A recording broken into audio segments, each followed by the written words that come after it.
안녕하세요. 거북이의 별책 부록의 거북이입니다. 여러분의 지갑은 빵빵하신가요? 매일 성실하게 일을 해도 늘 지갑이 배고픈 사람이 있는 반면 그렇게 성실하게 일하거나 특별한 재능이 있지 않은데 늘 풍족한 삶을 누리는 사람들이 있어요. 이들의 차이는 무엇일까요? 늘 풍족한 삶을 누리는 사람들에겐 어떤 비밀이 있는 걸까요? 고대에서부터 내려오는 이 비밀은 부자가 되고 싶다면 반드시 알아야 하는 실질적으로 돈 불리는 방법으로 빌 게이츠가 강력 추천하는 비법이기도 한데요. 오늘은 돈 없고 빽 없고 재능이 없어도 무조건 돈 버는 비밀을 조지 클레이슨 저자의 바빌론 부자의 비밀과 함께 이야기해 볼게요. 고대 도시 바빌론에는 아카드라는 부자가 살고 있었습니다. 엄청난 재력가로 널리 알려진 그는 돈을 쓰는데 인색하지 않았고 가난한 사람들에게도 자신의 재산을 베풀 줄 아는 사람이었어요. 아카드는 가족들과 자기 자신을 위해서도 아낌없이 돈을 썼습니다. 그렇게 하는데도 그의 재산은 하루가 다르게 늘어갔죠. 아카드의 어린 시절 친구들이 마침내 그를 찾아왔습니다. 아카드, 자네는 우리보다 훨씬 더 운이 좋은 사람인가 보군. 우리가 지금껏 근근히 살아가는 동안 자네는 바빌론에서 가장 부유한 사람이 되지 않았는가? 자네는 가장 좋은 옷을 입을 수 있고 진귀한 음식도 맛볼 수 있겠지. 하지만 우리는 가족들에게 흉하지 않을 정도의 옷을 입히고 끼니를 겨우 해결하면서도 이 정도의 삶에 만족하며 지내야 한다네. 하지만 옛날에는 우리 모두가 똑같이 살지 않았는가. 같은 스승에게 배우고 함께 즐겁게 놀았지. 공부할 때나 놀 때나 자네가 우리보다 훨씬 뛰어났던 것 같진 않은데 말이야. 그런데 지금 자네는 우리보다 훨씬 훌륭한 인물이 되어 있군. 우리 생각엔 자네가 우리보다 훨씬 더 열심히 일하거나 성실하게 살아온 것 같진 않은데. 그렇다면 왜 변덕스러운 운명은 자네를 선택한 것일까? 자네와 똑같은 자격이 있는 우리는 왜 무시하고 자네에게만 생애 가장 좋은 것들을 허락했을까? 친구들의 이야기를 듣고 있던 아카드는 이렇게 대답했습니다. 자네들이 아직까지 근근히 살아가고 있는 이유라면 말일세. 그건 아마 자네들이 재산을 모으는 법칙에 대해 몰랐거나 그 법칙에 따라 살지 않았기 때문일 거야. 변덕스러운 운명은 그 누구에게도 영원한 재물을 허락하지 않는 잔인한 여신이라네. 또한 이 잔인한 여신은 노력 없이 얻는 황금을 흩뿌리듯 써대는 사람들을 가차없이 파멸시켜버리기도 하지. 한편 그녀는 우리가 황금을 대책 없이 낭비하도록 만들기도 해. 그래서 사람들은 힘들게 모은 재산을 순식간에 탕진해버리는 걸세. 결코 만족할 수 없는 엄청난 식욕과 욕망에 사로잡혀 모든 재산을 날려버리는 거지. 혹은 이와는 정반대로 지독한 구두쇠가 되어 재산을 비축해 두기만 하기도 하지. 이들은 모아놓은 돈을 다시 벌어들이는 방법을 모르기 때문에 금고에 넣은 돈을 한 푼도 쓰지 않으려고 전전긍긍하네. 심지어 이들은 매일매일 재산을 도둑맞을 줄도 모른다는 두려움에 사로잡힌 채 그야말로 공허한 삶을 살고 있어. 결국 스스로를 비참한 삶의 나락으로 몰고 가는 거지. 하지만 이들 부류와는 전혀 다른 사람들도 있어. 손쉽게 황금을 벌어들일 뿐만 아니라 계속해서 그 부를 쌓고 쌓아서 행복하고 만족스럽게 사는 이들도 있지. 물론 이런 사람들은 극소수에 불과해. 나도 그런 사람들에 대해 소문으로만 들었지 직접 아는 이는 없어. 하지만 갑작스럽게 재산을 물려받은 사람은 결코 이런 사람이 되지 못한다네. 자네들이 아는 사람 중에 이런 경우가 있다면 한번 생각해보게. 과연 이들이 만족스러운 삶을 살고 있던가?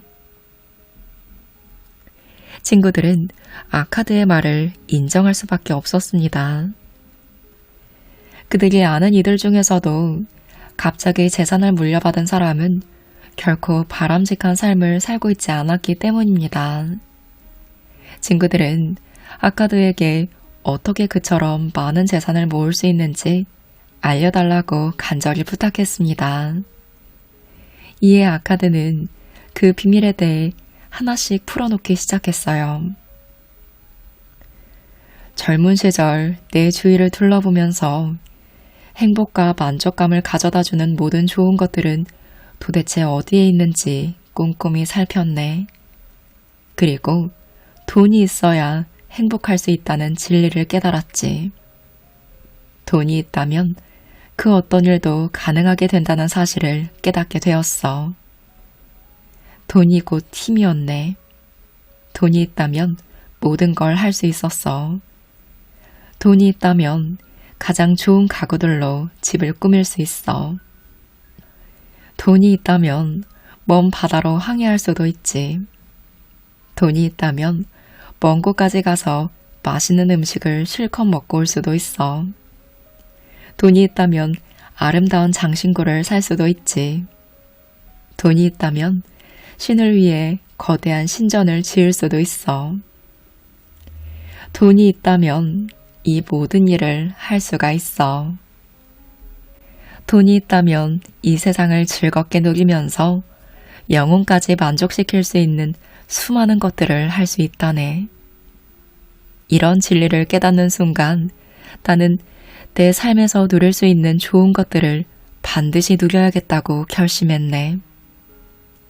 다른 사람들이 누리는 모습을 구경이나 하면서 그들을 부러워하는 그런 사람은 되지 않겠다고 결심한 거지. 그저 남 부끄럽지 않을 정도의 값싼 옷을 입는 삶이나 가난한 사람이 누리는 것에 만족하지 않기로 했어. 이와는 반대로 좋은 것들로 가득한 연회장에 나 자신을 주인공으로 세우겠다고 결심한 거야. 자네들도 알다시피 나는 가난한 장사꾼의 아들로 태어났네. 재산을 물려받을 가능성이 전혀 없는 대가족의 일원이었지. 자네들이 말했듯 나는 탁월한 지혜나 힘을 지닌 사람도 아니어서 내가 바라던 것을 이루기 위해서는 시간과 공부가 필요하다고 생각했네. 먼저 시간에 대해 이야기해보겠네. 모든 이들이 똑같이 풍족하게 가진 것이 바로 시간이지. 자네들 각자는 이미 부유해질 수 있었던 엄청난 시간을 낭비한 거라네. 지금까지 무엇을 이루어냈는가? 자네들이 인정하듯 자네들이 세울 만한 거라곤 소중한 가족들 외에는 없지 않은가? 이번에는 공부에 대해 생각해보게. 우리를 가르치셨던 훌륭한 스승님께서 우리에게 배움은 두 종류라고 말씀하시지 않았던가? 하나는 우리가 배워서 아는 것이고 다른 하나는 우리가 모르는 것을 찾아내는 방법을 배우는 것이지. 그래서 나는 돈을 버는 방법을 알아내기로 결심했네. 그 방법을 찾았을 때 이것을 내 과업으로 삼고 반드시 성취해내겠다고 다짐했지. 우리에게 죽음이 닥친다면 오로지 슬픔만 가득할 테니 살아 숨쉬고 있는 동안에는 이 햇빛 가득한 날들을 제대로 즐겨야 하지 않겠는가. 그래서 나는 시청에 일자리를 얻어 필경사가 되었네. 매일 오랜 시간 동안 점토판에 글을 새기는 일에 전념했지. 매주, 매달 그렇게 열심히 일했건만 내 수입은 보잘것없었네. 먹을 것과 입을 것, 그 밖에 필요한 것들을 사느라 수입은 금방 사라지고 말았어. 하지만 나는 내가 결심한 바를 잊지 않았지.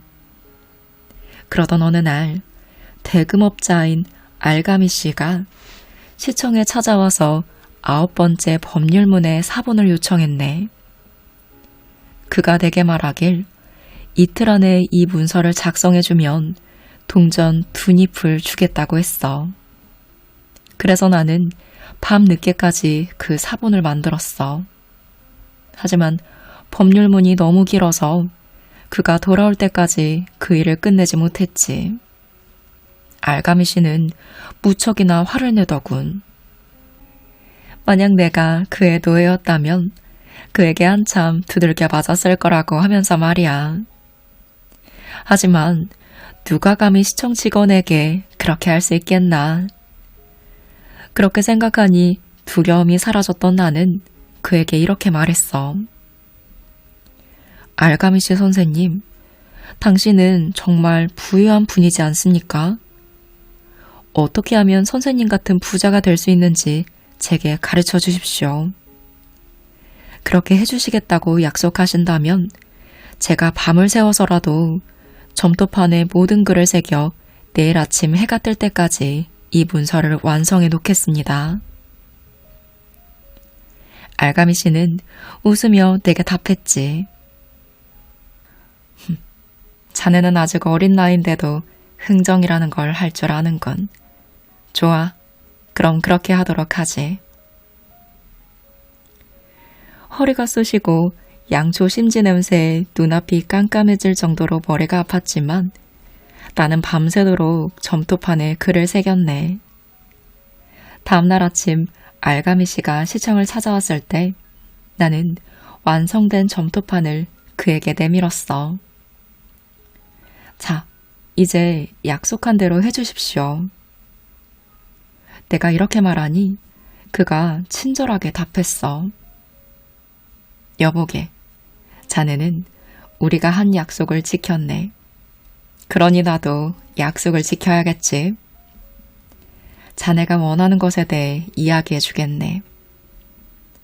나도 이제 늙은 몸이 되었고 늙은이는 이런저런 이야기를 하는 것을 좋아하니까 말일세. 젊은이가 나이 든 사람에게 조언을 구하면 오랜 세월 동안 축적한 지혜를 얻을 수 있다네. 내 말을 잘 새겨듣게. 그렇지 않으면 내가 말하는 진실에 대해 제대로 이해하지 못하게 될 것이야. 그렇게 되면 자네가 밤새도록 한 일이 모두 허사가 되어버리겠지. 그런 뒤 그는 덥수룩한 눈썹 아래 예리한 눈빛으로 나를 바라보았어. 그러면서 나지막하지만 강한 어조로 말했지. 부자가 되는 방법은 간단하네. 버는 것보다 덜 쓰게. 그리고 자네가 번 돈의 일부를 반드시 저축해야 하네. 그렇게 하면 자네도 반드시 언젠가는 부자가 될 걸세. 그렇게 말한 뒤 그는 나를 뚫어지게 바라보았어. 하지만 더는 아무 말도 하지 않았지. 그게 전부라고요? 양치기 소년을 지금의 나로 만들어준 비법이 담긴 이야기지. 하지만 제가 번 돈을 전부 저축할 수도 있는 것 아닙니까? 그렇게 하면 더 빨리 부자가 될 수 있지 않을까요? 그렇지 않네. 자네는 돈을 내고 옷을 사지 않는가? 신발도 사야 하지 않나? 먹는 것은 어떻게 하나? 돈을 한 푼도 쓰지 않고 이곳 바빌론에서 살아갈 수 있는가? 지난달 월급을 받기 위해 자네는 어떻게 했나? 작년에는 어떻게 했어? 자네가 번 돈을 모두 저축하는 게 가능한 일이겠는가? 다른 사람들에게 그들이 노력한 대가를 지불하지 않고서는 살아갈 수가 없다네. 누구나 흘린 땀만큼 정당한 보상을 받아야 하는 법이니까. 노예도 마찬가지라네. 주인을 위해 땀 흘려 일한 대가로 입고 먹고 할 수 있는 게 아닌가. 오늘부터 자네가 번 돈의 10분의 1을 꾸준히 저축한다면 앞으로 10년 후에는 얼마를 벌 수 있겠는가? 그의 질문에 계산을 해보고 나는 이렇게 답했어. 제 계산이 맞다면 1년치 월급 정도일 것 같습니다. 그렇지.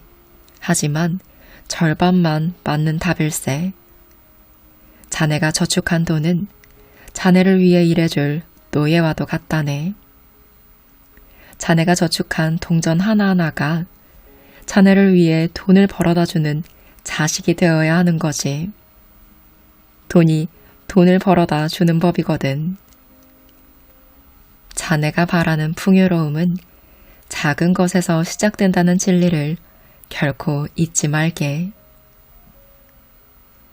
알가미 씨는 잠시 내 반응을 살피더니 안타까운 표정을 지으며 덧붙여 말했네.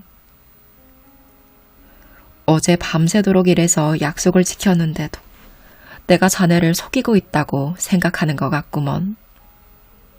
내가 자네에게 알려준 말의 뜻을 제대로 이해한다면 나는 자네가 어제 밤새 일한 것을 1000배 이상으로 갚은 셈이네.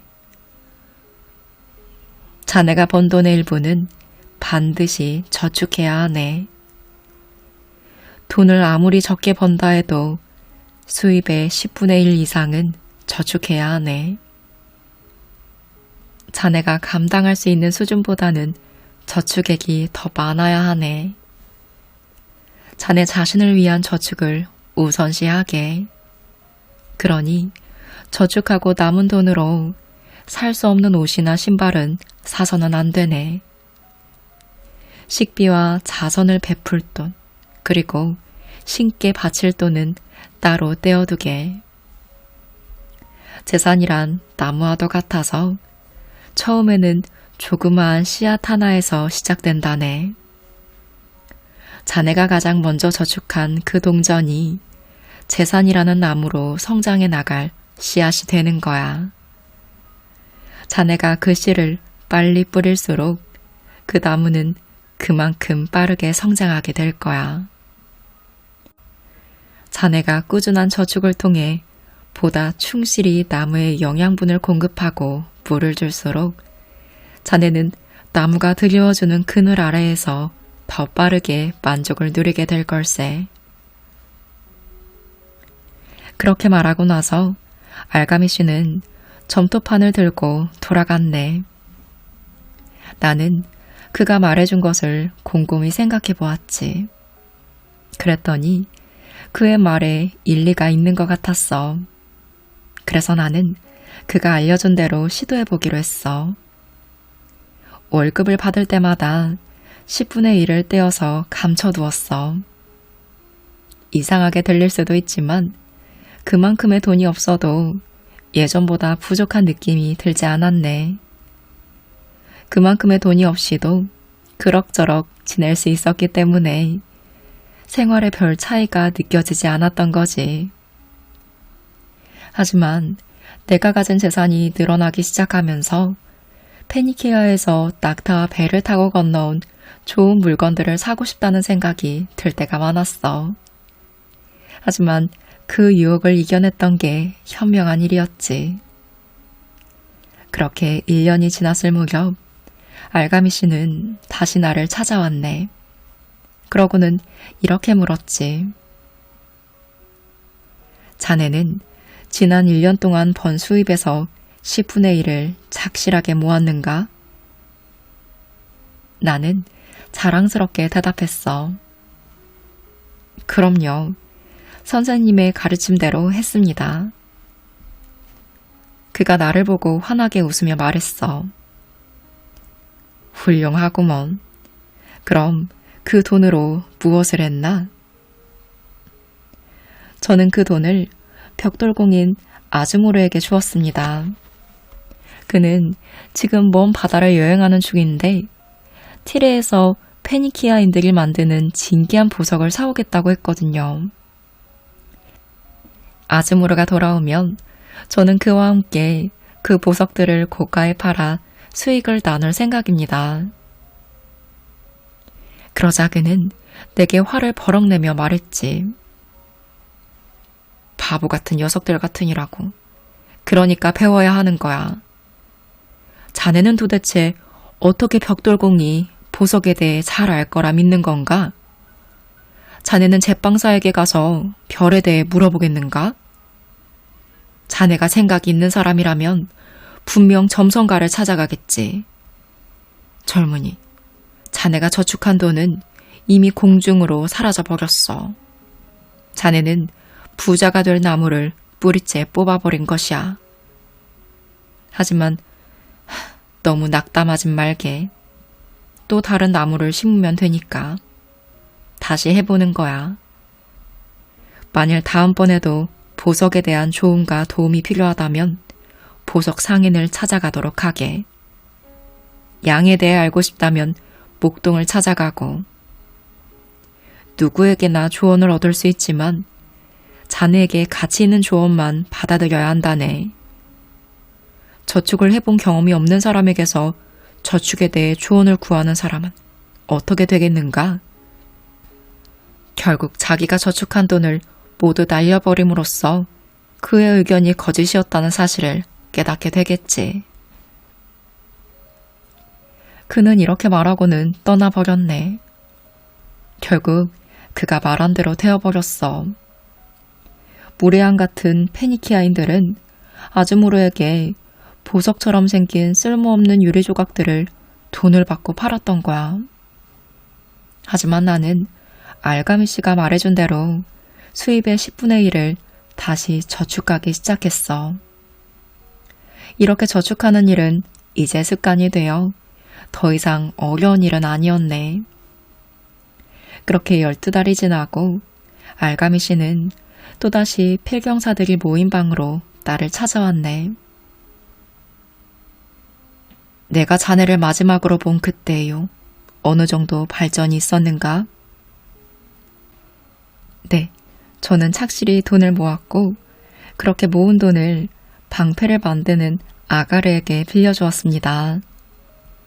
그는 청동을 사는데 그 돈을 쓰고 넉 달에 한 번씩 제게 이자를 내고 있습니다.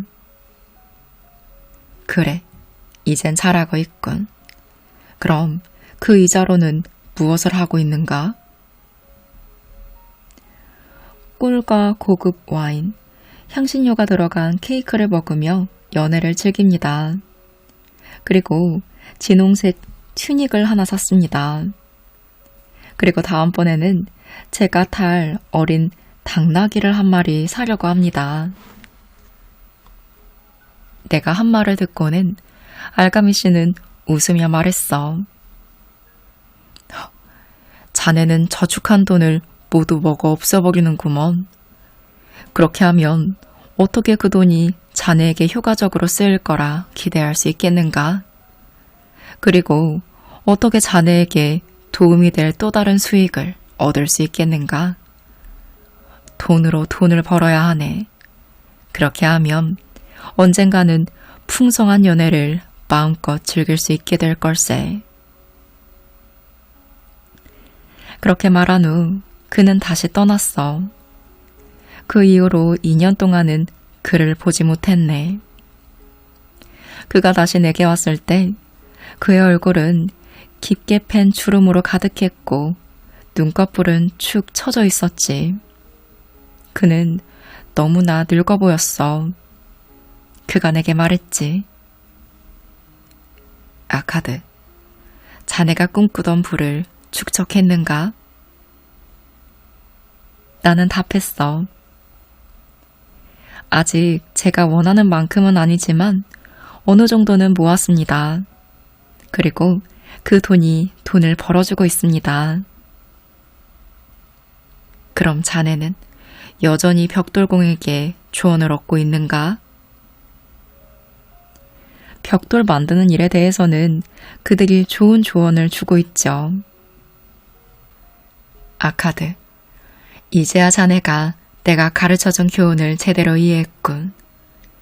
버는 것보다 덜 쓰는 것. 이것이 첫 번째 교훈이었어. 두 번째는 자네가 구하는 조언에 합당한 경험을 지닌 사람으로부터 조언을 구하라는 교훈이었지. 그리고 마지막으로 돈으로 돈을 벌어야 한다는 교훈을 알려줬어. 자네는 스스로 돈을 버는 법과 그 돈을 지키는 법, 그리고 돈을 사용하는 방법에 대해 깨우쳤네. 그러니 이제 자네는 책임감 있는 일을 맡을 자격이 있는 거네. 나는 점점 더 늙은 노인네가 되어가고 있네. 그런데 내 아들들은 오로지 돈을 쓰는 일만 생각하지 돈을 모을 생각은 하고 있질 않네. 내가 가진 자산은 상당해서 늙은 내가 이 모두를 관리하려니 걱정이 이만저만이 아닐세. 자네가 니프로에 가서 내 땅을 관리해준다면 나는 자네를 내 동업자로 삼아 내 재산의 일부를 떼어주도록 하겠네. 그래서 나는 필경사를 그만두고 니프로로 가서 그의 엄청난 재산을 관리하게 되었지. 그 시절 나는 야망이 넘쳐나는 젊은이였던 데다 재산을 모으는 3가지 법칙을 직접 터득했기 때문에 그의 재산을 더 크게 불릴 수 있었네. 물론 나 역시 더 많은 돈을 벌 수 있었고, 그리고 알가미 씨가 영원히 어둠 속으로 떠났을 때 그가 미리 준비해둔 법적 절차에 따라 그의 재산 일부를 물려받게 되었네. 아카드는 이렇게 자신의 이야기를 마쳤습니다. 그러자 친구 중 한 명이 이렇게 말했어요. 알가미 씨가 자네에게 상당한 유산을 물려주었다니. 자네는 정말 운 좋은 사람이군.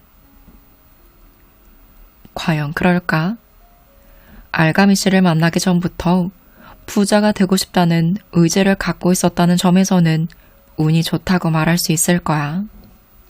하지만 4년 동안 내가 번 수입의 10분의 1을 계속해서 저축했던 일에 대해서는 어떻게 말하겠는가? 바로 이런 내 의지와 실천이 내 단호한 결심을 증명해 보인 것 아니겠는가? 수년간 물고기의 습성을 연구해 바람이 바뀔 때마다 그에 맞게 그물을 던질 줄 아는 어부에게 당신은 그저 운이 좋은 사람이네요 라고 말할 수 있겠는가? 기회란 준비되지 않은 사람에게는 결코 시간을 낭비하지 않는 도도한 여신이나 마찬가지일세. 그러자 또 다른 친구가 소리 높여 말했습니다. 만일 자네 말이 사실이고 자네가 말한 대로 부자가 되는 방법이 그렇게 어려운 게 아니라면 말일세. 그 누구라도 해낼 수 있는 일이니 이 세상에 부자는 넘쳐날 테고, 그렇다면 이 세상에 남아있는 재산이 얼마 없을 것 아니겠는가? 이 질문에 아카드가 답했습니다. 우리가 땀 흘려 일하는 것이라면 어디서든 부는 늘어나네.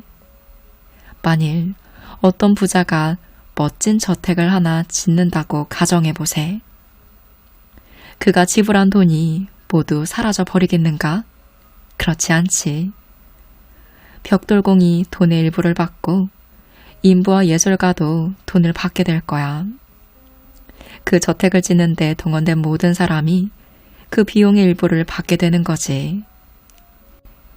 하지만 저택이 완성되면 저택을 짓는데 들어간 것보다 더 높은 가치가 매겨지지 않겠나?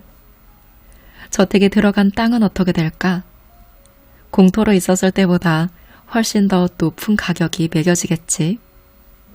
재산은 마법과 같은 방법으로 늘어난다네. 그 누구도 재산의 한계를 예측할 수 없어. 페니키아인들은 바다 위 무역선에서 벌어들인 돈으로 황무지에 그처럼 커다란 도시를 세우지 않았는가. 또 다른 친구가 물었습니다. 그렇다면 자네가 우리에게도 부자가 되는 방법에 대해 조언을 해주겠는가? 벌써 세월이 많이 흘러 우리는 더 이상 예전의 그 젊은이들이 아닐세. 게다가 우리에게는 모아둔 돈도 없다네. 알가미 씨가 내게 전해준 지혜를 자네들에게 그대로 말해주고 싶네. 먼저 내가 벌어들인 돈의 일부는 무조건 저축한다. 아침에 일어났을 때 자기 스스로에게 먼저 이렇게 말하도록 하게. 오후에도 이렇게 중얼거리고 밤에도 이렇게 되뇌도록 하게. 매일매일 4시간 이렇게 말하게. 하늘 위 수놓아진 별들처럼 그 말이 스스로의 마음판에 새겨질 때까지 반복해서 말하게. 그 생각을 자신에게 강력히 주입시켜야 해. 그 생각이 자네들의 머릿속에 가득 차도록 하는 거야. 그런 다음 자네들에게 적절하다고 생각하는 만큼을 저축하게. 단 최소한 수입의 10분의 1은 반드시 넘어야 하네. 필요하다면 다른 지출을 조절해야 하고 반드시 저축할 돈을 먼저 떼어 놓아야 하네. 자네들은 머지않아 자네들만의 보물을 소유한다는 것 자체가 얼마나 풍요로운 감정을 가져다 주는지 깨닫게 될 걸세. 그 보물이 늘어날수록 그 감정은 더욱더 커질 거야. 인생에서 새로운 기쁨이 자네들을 설레게 할 걸세. 그렇게 자네들은 더 많은 돈을 벌기 위해 더 많이 노력하게 될 거야. 하지만 늘어난 수입에 대해서도 똑같은 비율로 저축하겠다는 생각이 들지는 않겠지. 그렇다면 돈이 돈을 만드는 방법을 배우도록 하게. 돈을 자네들의 노예로 삼아서 돈으로 돈을 만들게. 그렇게 만들어진 돈으로 또 돈을 만드는 거야. 그러기 위해서는 자네들의 미래를 위한 안전한 수입원을 찾아야 하네. 주변의 노인들을 눈여겨보고 앞으로 자네들에게 그렇게 나이가 들 때가 올 거라는 사실을 잊지 말도록 하게. 나이가 들어서도 자네들의 보물을 잃지 않도록 주의하며 투자해야 한다네. 지나치게 높은 이자를 약속하는 자들의 유혹에 빠져선 안 되네. 이들은 경솔한 자들을 기만하는 사기꾼들이니까. 그리고 다른 이들에게 자선을 베풀어야만 하네. 자네가 가족들에게 필요하지 않은 것들을 나눠주어도 좋아. 자선단체에 기부하는 돈이야말로 자네들을 지켜주는 안전장치라고 여기게. 정기적으로 적은 금액을 기부하는 방식도 괜찮아. 그 돈을 아끼면 더 빨리 부자가 될 수 있을 거라 생각하지만 신중하게 생각해보면 결코 그렇지 않네. 그리고 현명한 사람들과 의논하도록 하게. 매일 돈을 다루는 일을 하는 사람들에게 가서 조언을 구하게. 이들의 조언은 내가 벽돌공인 아즈무르의 판단을 믿고 내 돈을 맡겼던 것과 같은 실수를 범하지 않도록 해줄 것일세. 적더라도 안전한 수익을 얻는 길이 모험을 하는 것보다 훨씬 더 바람직한 일이야. 또한 사는 동안 인생을 즐기도록 하게. 과로하거나 지나치게 많은 돈을 모으려고 하지는 말게. 자네들이 버는 수익의 10분의 1을 모으는 일이 어렵지 않게 되었다면 이렇게 유지하며 지내는 것에 만족하게나. 자네들의 수입에 맞춰 각자의 삶을 살고 자네들 스스로가 인색해지거나 소비하는 것 자체를 두려워하지는 말도록 하게. 다들 주위를 한번 둘러보게. 인생이 얼마나 아름다운가. 가치 있는 것과 즐길 것들로 이렇게 가득 차 있지 않은가. 친구들은 아카드에게 감사의 인사를 전하고 떠났습니다. 그 중에는 아카드의 이야기를 충분히 이해하지 못해 아무 말 없이 조용히 돌아가는 친구도 있었죠. 또 어떤 친구들은 아카드 같은 부자라면 그렇지 못한 오랜 친구들에게 재산을 좀 나눠주어야 하는데 그렇게 하지 않았다며 빈정대기도 했습니다. 하지만 이 가운데서도 몇몇 친구들의 눈은 새로운 깨달음으로 반짝였습니다. 이들은 알가미 씨가 어둠에서 빛을 향해 나아가는 아카드를 지켜보고 있었기 때문에 매번 필사경들이 모인 방으로 그를 찾아왔다는 것을 알았습니다. 알가미 씨가 그 빛을 찾아냈을 때 그 장소는 그를 기다리고 있었던 거예요. 아카드가 기회를 잡을 준비가 되기 전까지는 그 누구도 그 자리를 채울 수 없었습니다. 이 마지막 무리가 바로 이후에도 아카드를 종종 찾아갔던 친구들이었습니다. 아카드는 매번 기꺼이 이들을 반겼어요. 아카드는 계속해서 친구들에게 조언을 해주었고 수많은 경험을 지닌 이들이 늘 그렇게 하듯 자신이 얻은 지혜를 친구들에게 한껏 나누어 주었습니다. 또한 아카드는 친구들이 저축한 돈을 투자하는 일을 도와 안전하게 수익을 얻게 했고 돈을 잃거나 배당금을 지급하지 못하는 투자에 얽히지 않게 도왔습니다. 바로 그날 알가미 씨가 아카드에게 그리고 아카드가 친구들에게 전해준 진리를 그들이 깨달았던 그 날이 친구들에게는 부자가 되는 인생의 대전환이 찾아온 때였습니다. 오늘은 조지 클레이슨 저자의 바빌론 부자의 비밀과 함께 했습니다. 저는 바빌론 최고 부자 아카드의 가르침의 가장 일부분을 살펴보았는데요. 책에는 그가 말하는 부자 되는 실질적인 방법과 지혜가 더 상세하게 나눠 설명이 되어 있어요.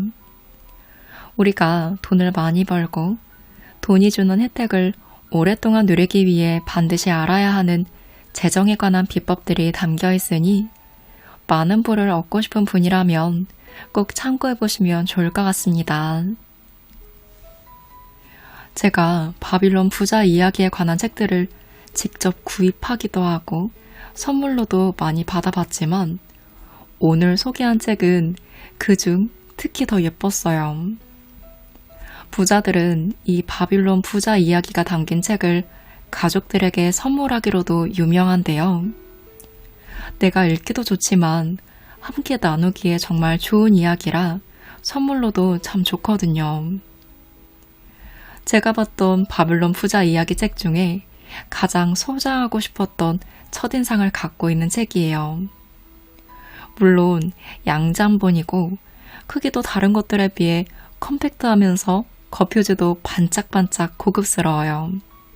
그리고 그 안에 글씨도 가독성 좋게 널찍하게 편집되어 있어서 소장하고 싶은 그런 아우라를 가지고 있어요. 아마 편집자님도 한편으론 선물용으로 노린 것이 아닌가 싶을 정도로 고급스러운 디자인과 좋은 내용을 담고 있는 책이었습니다. 오늘 함께한 이야기가 여러분에게도 부를 이루는 발판이 되는 선물이 되었기를 바라며 영상 마무리합니다.